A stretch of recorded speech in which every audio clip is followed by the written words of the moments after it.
manfaatnya luar biasa buat orang banyak. Beneran ini. Kan Ibu? Iya. Ya rezekinya pengantin banyak. Aduh, terima kasih. Dapat bantuan pemerintah nggak? Oh kemarin dapat.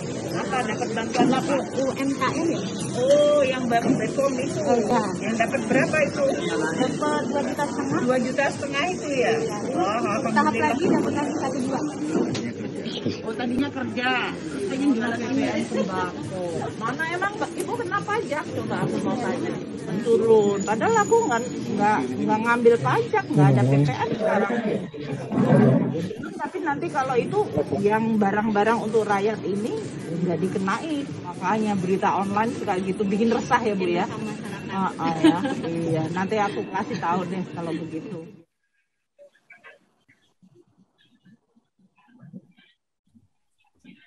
Ya, tadi bersama-sama kita sudah saksikan video Bu Sri Mulyani ke Pasar Santa ya, Pak.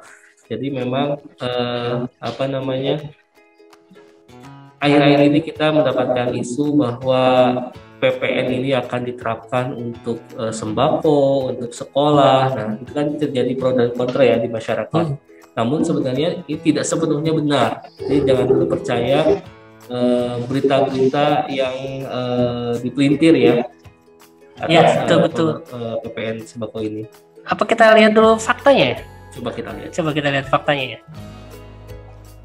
Nah, faktanya adalah bahwa pengecualian dan fasilitas PPN yang diberikan saat ini tidak mempertimbangkan jenis, harga, dan kelompok yang mengkonsumsi sehingga menciptakan distorsi. Karena kita ketahui ya, kalau pajak itu kan sifatnya adalah PPN.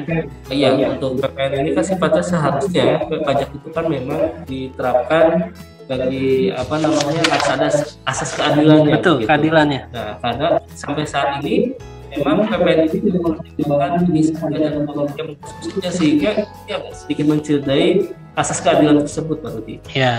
Ya, contohnya saat ini beras, daging atau jasa pendidikan apapun itu harganya semuanya mendapatkan fasilitas ya, tidak dikenai ke PPN. Padahal realitanya sekarang apa namanya komoditi tersebut itu tidak hanya dikonsumsi oleh masyarakat umum ya, masyarakat menengah ke bawah ya, tapi juga ada masyarakat yang sebenarnya mampu atau masyarakat yang kaya itu mereka juga menikmati fasilitas ini. Padahal seharusnya untuk menurut asas keadilan seharusnya tidak seperti itu ya. Selanjutnya,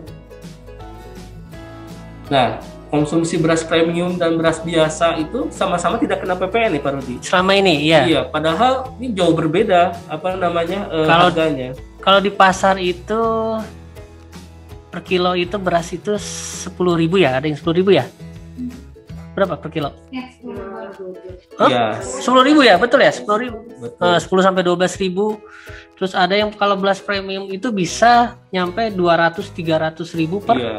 Bisa ada beras mati, shirataki, itu kan yang tidak dikonsumsi oleh masyarakat umum kita, itu hanya dikonsumsi oleh orang-orang tertentu yang sebenarnya mampu, sehingga ini mencederai apa namanya rasa keadilan dari pajak itu kan harusnya adil ya. Prinsip keadilan ya, asas keadilan. Ada asas keadilan seperti itu. Nah, daging juga ya sama ya. Juga sama. Ada daging wagyu dan daging atau Kobe itu yang mahal itu, serta daging segar di pasar tradisional itu sama-sama tidak dikenai PPN itu sekarang nih. Iya, jadi kalau saya tanya istri saya, kalau di pasar berapa pasaran daging? Pasar supermarket itu kisaran 60 sampai 120.000 per kilo ya.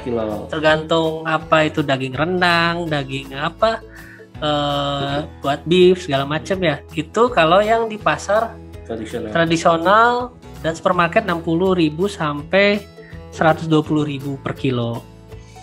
Nah kalau wagyu ini itu sekitar 1 juta sampai 2 juta per kilo ya, betul ya? Betul.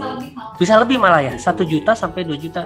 Dan ini kan hanya golongan tertentu saja yang bisa menikmati ya. Dan menikmatinya gitu. Tidak semuanya masyarakat umum atau masyarakat awam itu bisa menikmati daging wagyu atau daging Kobe ini. Iya. Begitu. Oke.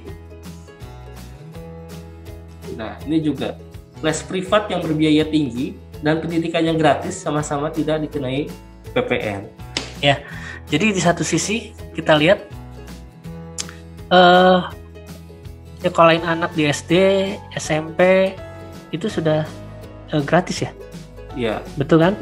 Sudah disubsidi oleh pemerintah. ada dana BOS ya. Nah, dana BOS ya, dana BOS segala macam. Terus saya juga nyekolahin anak, Mbak Dewi juga sama ya, SD, SMP juga gratis ya, nyekolahin anak.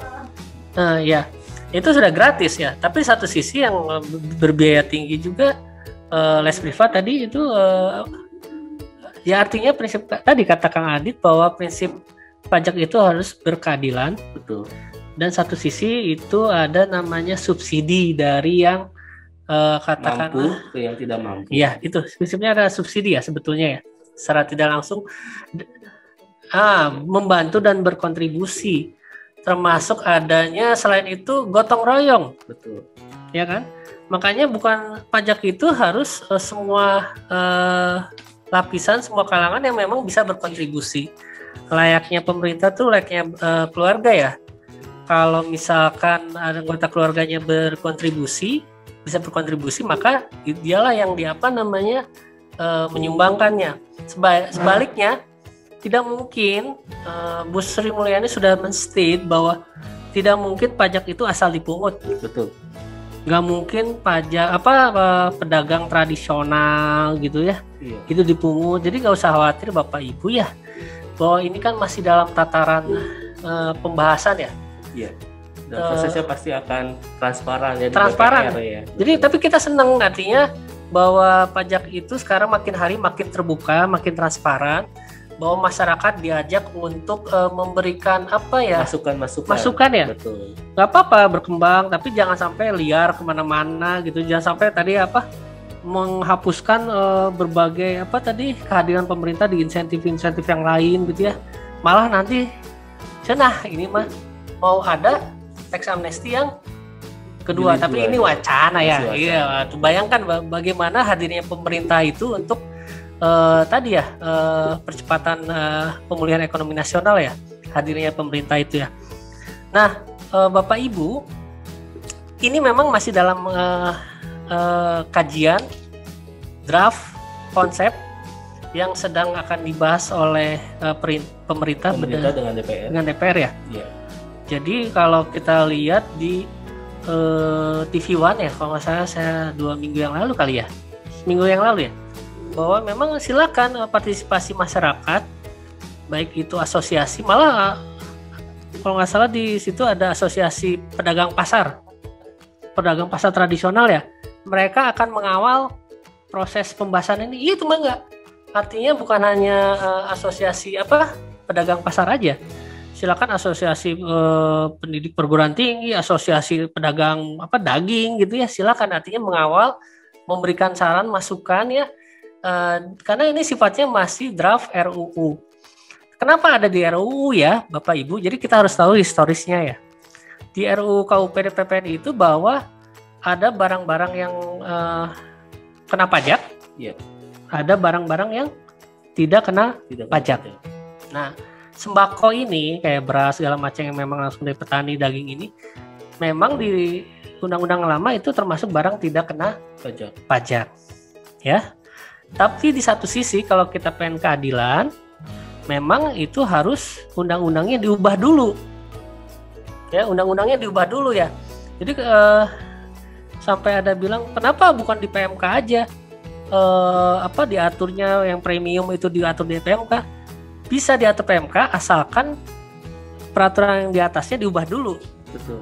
Ya kan, kalau di undang-undangnya bunyinya dikenakan, itu termasuk objek pajak, barang kena pajak, maka nanti di aturan bawahnya PMK-nya itu bisa diatur secara detail. Mana yang tadi yang premium baru dikenakan. Karena kalau prinsip PPN itu kan bisa 3 ya. Bisa dikenakan, bisa ditanggung pemerintah, atau bisa dibebaskan. Betul. Ya. Jadi yang namanya barang kena pajak itu tidak selamanya harus bayar pajak. Karena tadi ada 3 ya. Bisa dikenakan, bisa ditanggung pemerintah, atau bisa dibebaskan.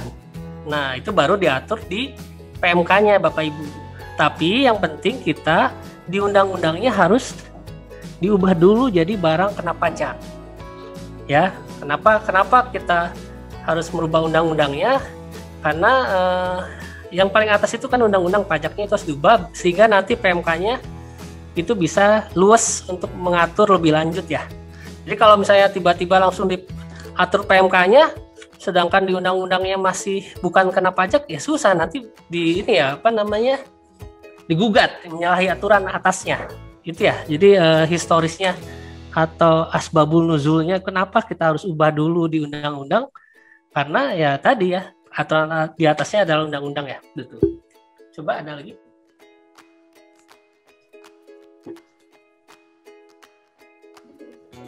Nah, jadi konsumen barang-barang tersebut memiliki daya beli yang jauh berbeda ya, sehingga fasilitas PPN tidak dikenakan atas barang atau jasa tersebut tidak tepat sasaran jatuhnya. Orang-orang yang mampu justru tidak membayar pajak karena mengkonsumsi barang atau jasa yang tidak dikenai PPN. Itu yang tadi kita bilang ada prinsip keadilan tersebut ya. Kemudian oleh sebab itu, saat ini pemerintah menyiapkan rancangan undang-undang KUP yang berisi konsep reformasi perpajakan antara lain tentang reformasi sistem PPN. Diharapkan sistem baru ini dapat memenuhi rasa keadilan dengan mengurangi distorsi dan menghilangkan fasilitas yang tidak efektif, sehingga dapat meningkatkan kepatuhan pajak dan optimalisasi pendapatan negara. Jadi kita juga tanpa tidak bisa dipungkiri kita membutuhkan basis-basis pajak baru nih Pak Rudi. Kita tidak bisa mengandalkan pajak-pajak yang ada sekarang. Kita harus lebih explore lagi sumber-sumber pendapatan negara kita supaya seperti yang Pak Rudi tadi bilang supaya kita tidak ketergantungan terhadap utang luar negeri. Jadi kita harus bisa berdiri sendiri, harus bisa mandiri. Oleh karena itu kita memerlukan basis-basis pajak baru seperti itu.